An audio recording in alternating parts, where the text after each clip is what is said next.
Alright, it's time for the Champions of the World review, motherfuckers, huh? Basically, we kick off the show with the former world champion, John LaJoie, doing the stupid dance moves. I gotta tell you, this guy's a funny guy and all, but I mean, again, it's like I said before, this is a Santino Marella type of character going into the main event. Like, is that something you really want? Is this the face of your company? You want the face of your company to be a complete joke or a murderer. Funny stuff here, though, is he says that she must have been hopped up on pills or something, and that she went psycho and when she saw her own blood, like his ex-girlfriend. That was a great line. Anyway, but then the Dwayne comes out and claims that RKO Pete should be #1 contender. Isn't this the exact same thing that the guy who reviews Execution got mad about? That some guy is in the main event picture despite the fact that he hasn't done anything? And what happened with the Dwayne's rivalry with Saw?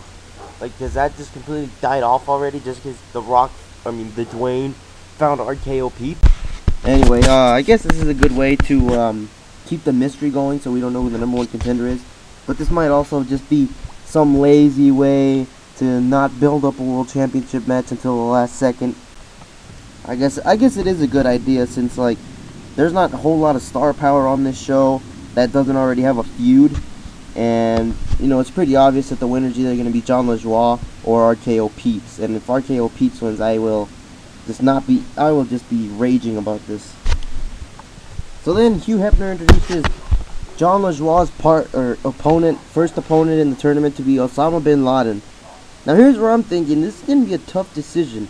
It's because, like, if you put Osama over your former world champion, this will be great. I mean, if you have Osama go over your former world champion, you keep the tournament unpredictable, and you have Osama possibly on a main event push. I mean, you just had him drop the mid-card championship.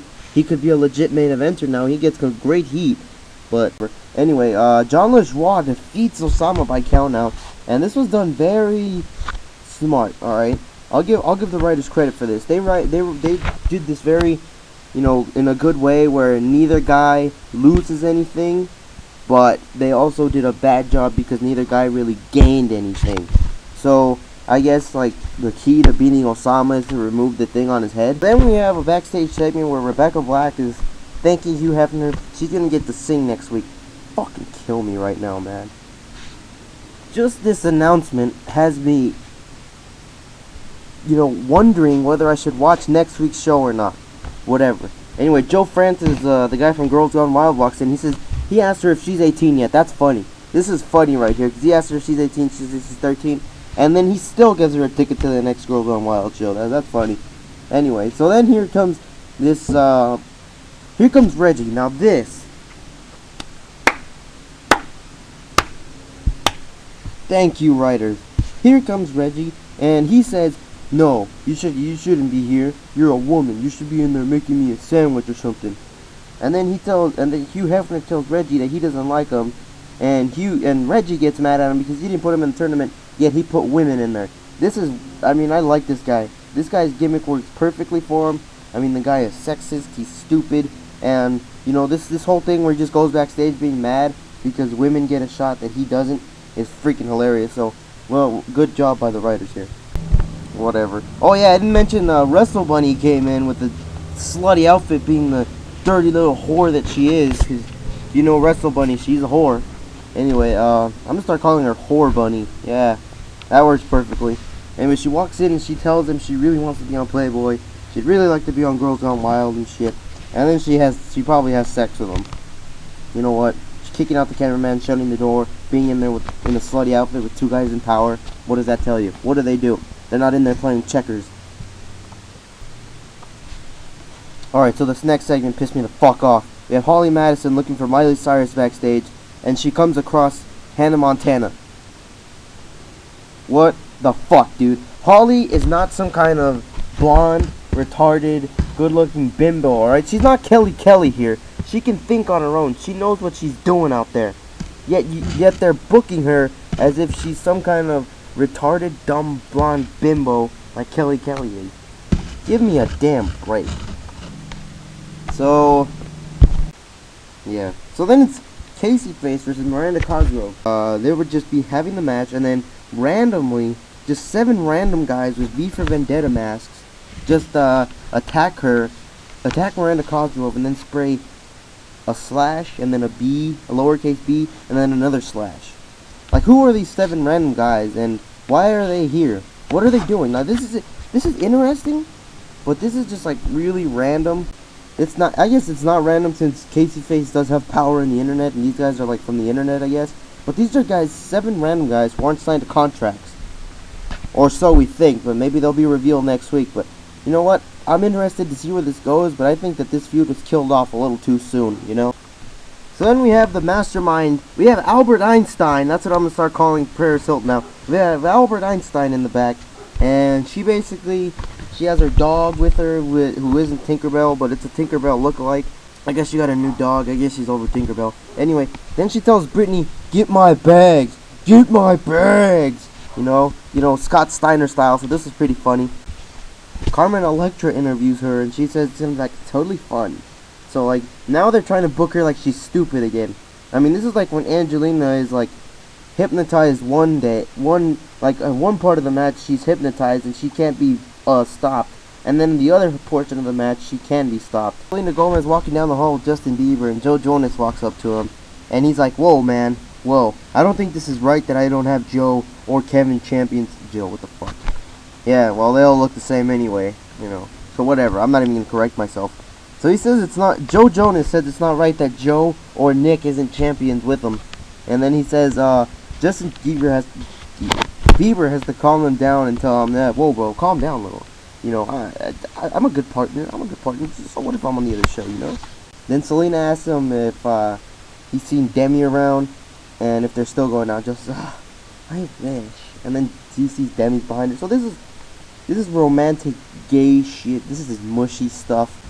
Alright, so this next segment was, you know what, I'm not even gonna lie, this shit was laugh out loud hilarious. This is stuff that they should, you know, book more of. This stuff is freaking. And we have Jerry Springer segment with Tyler 542 and Chick Kick. I was gonna say Chick Kick 542, but I guess that would make sense now. Anyway, so they're getting, you know, questions from people on Jerry Springer, and you know, it's typical Jerry Springer stuff where some fans ask questions, some fans just want their Jerry beads. But then the Chuck E. Cheese rat comes out. Oh my god, the Chuck E. Cheese rat coming to feud with Tyler 542, his broke ass from the trailer park. You know, they remembered they were fighting for cheese before, and I guess they're gonna like renew their rivalry. Like, who gets the last piece of Monterey Jack, who gets the last piece of cheddar. And you know, just judging by what happened here, Chick Kick is pretty worthless. You know, I would dump her. She's not, obviously not good in bed since Tyler still never smiles. So Kendra, the over-pushed girl next door, is, yes, and what I didn't mention is Sean's View Entertainment is this typical snitch type character. So I guess this is the only character that would really suit for him. But she's late and she's wondering what's happening, and Wrestle Bunny comes out all sweaty with her clothes messed up. Wonder what could have happened. Must have been a pretty intense game of checkers, I'll say. Anyway, Kendra's pretty pissed off because you know, she's jealous of Wrestle Bunny. My question here is, who's the face? I mean, you have one who constantly insults people and yells at them, and then you have another one who's sleeping her way to the top. This is WWE type booking right here. I guess Wrestle Bunny's supposed to be the face, since she's the one who's sleeping her way to the top, and we know that Kelly slept her way to the top, and she's the face. So this is WWE type booking, and not the good kind. That over. Alright, so capitalizing on their funny stuff, we have the new United States Championship. Barack Obama back in the White House celebrating his championship victory. It's basically thanking America, saying if it wasn't for the troops and everything, he wouldn't be the champion. And then here comes George Bush dressed up like completely like, he's just not. That was obvious that it was him, fake mustache, fake everything, and yet Obama still fell for it. Is our president really that stupid? Maybe I shouldn't ask that question. Bush walks in as a fake pizza boy, and confetti comes out after he says he has a bomb strapped to him. He reveals he has a bomb, and then it's a big thing that says happy birthday. He's like, oh, got the wrong one. Wonder what happened to my son's birthday party. So, you know what? This is funny stuff here, and You know, George Bush is a funny guy. I never really would have expected it from him. He used to be trying to be a mastermind, but he really is that stupid. Alright, so then we have a match of the night here. Niddle versus Jamie was originally scheduled. And then Reggie comes out and he says, I should have been in the tournament. And then he's like, well, now I'm wondering, like, Reggie's pretty rude. He's a rude guy. And I'm not saying that because he interrupted the women. I'm saying because he never looked both of them straight in the eye. Alright? He looked at them with one eye, and then the other eye was in that guy in, you know, seat 20 over there in row F in the crowd. So, I mean, come on, Reggie. That guy, you're not talking to that guy. Look at him straight in the face. So he comes out and he says, women shouldn't be in this tournament. I should be in this tournament. Because I'm Reggie, and you don't know nothing about wrestling, and you're not that hot either. And then Joe Francis, he pops up on the screen, and he makes this a handicap match where if Reggie wins, he advances in the tournament. So anyway, I guess it's good to see Reggie getting pushed like this, because the guy, he's an entertaining guy. He just doesn't have a good look. You know, I mean, if this was Latrell, if Latrell had this gimmick, and if Reggie had the look of Latrell, this would just be gold. This guy should be in the main event already. But this is Reggie, who just has no evidence to back up his stuff, and just has a horrible look, so, I mean, but this is just good to see him pushed, you know? Anyway, Reggie wins by DQ after he pretends he got kicked in the nuts, which is funny stuff again. But I don't think Reggie would really be that smart as to, you know, pull an Eddie Guerrero. Because, you know, it is Reggie, so. Alright, so then we get Hugh Hefner getting yelled at by his bitch, Kendra. Now, why does Kendra yell at Hugh if Hugh Hefner is her boss? Like, I don't remember ever seeing anyone yell at their boss, but whatever. Anyway, then Hannah Montana pops up and she's like, and then he was like, oh, I don't remember signing you to a contract. So I guess it's not just Holly that's the retard. I guess everyone in this world is retarded and doesn't know that Hannah Montana is Miley Cyrus. So then she drops hints that she wants a shot at the women's championship. Even though Boho Solo still hasn't gotten her rematch. She hasn't said anything about a rematch yet, so, you know, I'm waiting patiently for that thing. And then Joe Francis tries to get Hannah Montana to be on Girls Gone Wild and shit. So that was pretty funny. Anyway, so then we get a best of both worlds, you know, recap. There was a great pay-per-view, by the way. You know, if you haven't seen it yet, go buy it right now. Call your pay-per-view providers. Call 911 and tell them you're packing heat to get it. Anyway, so then we see Lindsay Lohan getting bashed by the announcers and whatever. And I gotta tell you, like, is Wrestling Jesus really in any position to judge anyone? I mean, it's Wrestling Jesus, but it is wrestling. I guess Wrestling Jesus judges anyone no matter what. So then Rhett and Link say, oh, it was a fluke and whatever, and we'll beat them this time. And that leads to this next match, which is Joe Jonas with Demi Lovato. Rhett tried to the best of his abilities to carry this match, and Demi Lovato prevents Link from getting involved in whatever. The missing Link, I guess. Yeah, I'm gonna call him the missing Link now. He was a great wrestler according to Sean's View Entertainment. So that maybe they'll lead to a future showdown. You know what? You know, Sean's View Entertainment sure does idolize the missing Link. So maybe this could lead somewhere. Like after the match, Red and Link just they sarcastically congratulate Joe, or this could lead into a heel turn where poor Demi Lovato gets her heart broken. My heart goes out to her. I mean, if she really has to endure through this, it's already bad enough in real life, but I mean, if she has to suffer through this, through kayfabe stuff, this is just horrible. Anyway, so she faces Lindsay Lohan in the Victory Road tournament, and she beats her like nothing because Lindsay Lohan is stoned out of her mind, even after going to rehab, so this is typical Lindsay Lohan right here, vintage. I don't even think she's playing a gimmick. I think this is just really what she's doing. Amazing timing. This is called a Victory Road tournament, where one opponent shows up high and can't compete, so they have to end the match early. Where have I seen that before on a Victory Road, I guess we're gonna get an explanation to why Chucky is working for Paris Hilton, and where Jamie Lynn Spears says, oh, I'm gonna get to the bottom of this, you know. My another question I have is, where are the, you know, what would I like to call them, the charismatic enigmas? Where are Captain Charismas? You know, Zebra Crunk and Steven. Where are these Captain Charismas at? These guys were pushed to the moon last week, and they were in the main event, and now they're not doing anything. Hey, so then the Dwayne is making, like, RKO Peaks do a bunch of, like, exercises, warming them up for his match later. And I gotta tell you, why is the Dwayne going after RKO Pete? He has no traits that The Rock had. Nothing. If anything, he should have picked someone who did have traits like him. Someone like Zebra Crunk. I mean, the athleticism Zebra Crunk has is unparalleled to anyone else. But I digress. Anyway, Bone Duster comes in. That's RKO Pete's opponent later, Bone Duster.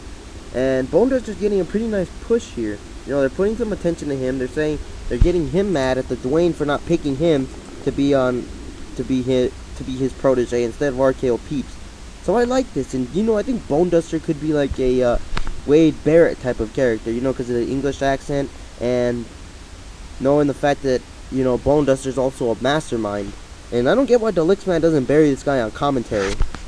That we would find out later on. He didn't bury him on commentary, and he didn't praise him all that much either. So it was just like he was just some other random guy. So I don't know why they're discontinuing that feud. That was a great feud to watch on the internet. So then the Victory Road Tournament continues, where Paris Hilton wins in a squash. Fucking kill me, dude. Why is Paris Hilton getting pushed to the moon here? I mean, this is just, I get this is just a mid-card feud where it's probably not going to lead anywhere, but Paris Hilton's winning all her matches. She's outsmarting her opponent every single week. And she basically is making Britney Spears and Jamie Lynn Spears her bitch. Why? Why is she getting pushed so hard? So then we have RKO Peeps with the Dwayne taking on Bone Duster in actually a pretty good match. You know, this is a pretty good showing from RKO Peeps. Maybe I was wrong about his athleticism. Maybe he should be in the main event. But my question is, what's going to happen when the Dwayne decides, I don't want to be your mouthpiece anymore. I want the spotlight on me again. What's going to happen then? Who the hell's going to talk for RKO Peeps? I mean, the guy sure as hell can't talk for himself. RKO Peeps, he impressed me here, but I don't think he impressed a whole lot of other people, because he was doing some Randy Orton moves. And here's what, it's like, he's not just RKO, he's also Peeps. He's also Christian. Why doesn't he use some of Christian's maneuvers? Why doesn't he, like his theme? His theme is Randy Orton and Christian's mixed. Why doesn't he have a mixture of movesets between Christian's and Randy Orton? Just a little thought there. So we are in, I guess this is good. The paper champion, Casey Anthony, comes out. Keyword, the paper champion. She comes out, she's like in her hometown, and the crowd still hates her. I mean, how can you love this woman? How can you push this woman? She gets a reaction, but that's for a reason. That's because she's a horrible person, she's evil, and she should just not be getting this kind of wealth and attention. She doesn't deserve this kind of stuff. Championship or something. Make her a good heel. Like, what the hell is your problem? This should have just been revealed in the middle of the show. This wasn't something to end the show with. I mean, I get that you want to end the show with your paper champion, the hometown hero, but I mean, don't end it with something stupid like she's going to be in a magazine cover. So you know what, overall this wasn't not a bad episode, you know. Some stuff I would change, like the paper champion. You know, the paper champion really should have been on the show a little more, you know. I guess that's it. You know, this wasn't really a bad episode, but you know, they have had better episodes before. You know, I'm fully expecting a better episode next week. But you know what? Still not a bad episode. So I'm gonna give it a 1.7 out of 10. So this has been the Hunico from the MT Omar Reviews. Yada yada yada. Blah blah blah. The end.